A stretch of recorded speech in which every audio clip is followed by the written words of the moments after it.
আসসালামু আলাইকুম প্রিয় বন্ধুরা। এই কারণেই তো পল্লী প্রকৃতিকে বলা হয় স্বর্গীয় পরিবেশ। আসলে এটা ঐশ্বর্যময় স্বর্গীয় পরিবেশ। জান্নাত তো আমরা কখনো দেখিনি, মৃত্যুর পরে সেই জান্নাতে যেতে হবে পাপ পুণ্যের হিসাব দিয়ে। কিন্তু এই যে পল্লী, এই যে গ্রাম অঞ্চলে যে কত শান্ত, সুন্দর ও শান্তিময়, একমাত্র এখানে যারা বসবাস করে তারাই এর মানে সুখ, শান্তি, আনন্দ, বিরহ, বেদনা, দুঃখ, কষ্ট সম্পর্কে জানে।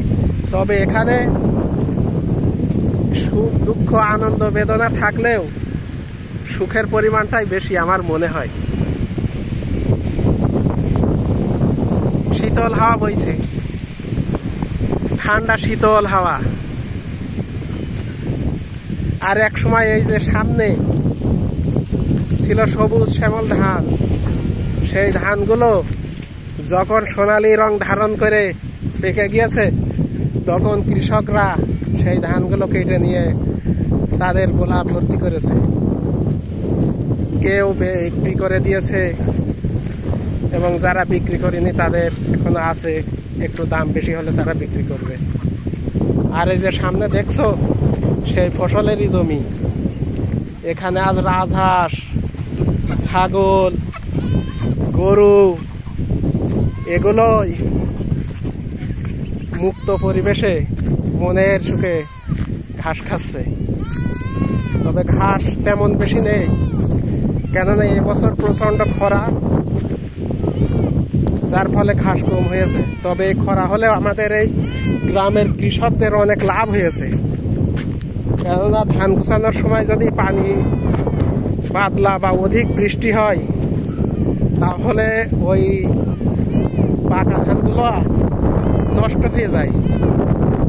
এই কারণে আমাদের একটু কাজ করতে কষ্ট হলেও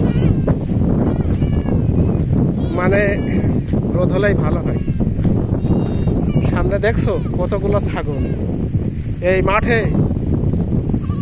লক্ষ লক্ষ টাকার ছাগল এবং গরু আছে। লক্ষ লক্ষ বললে ভুল হবে, আমার মনে হয় কোটি টাকাও ছাড়িয়ে যেতে পারে বা কোটি টাকার উপরে হবে। এই মাঠে যে ছাগল গরু আছে, একেবারে ওই দূর সব চারিদিক ছাগল গরু।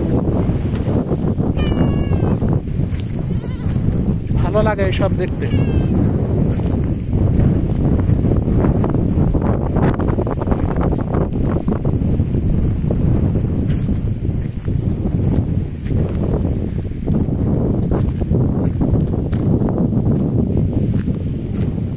আর এগুলা হচ্ছে ঝাঁটি গাছ, ওইটা সাজিনা গাছ।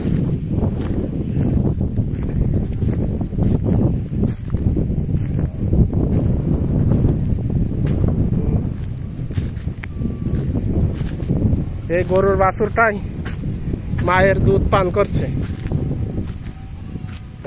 আর পান করছে না।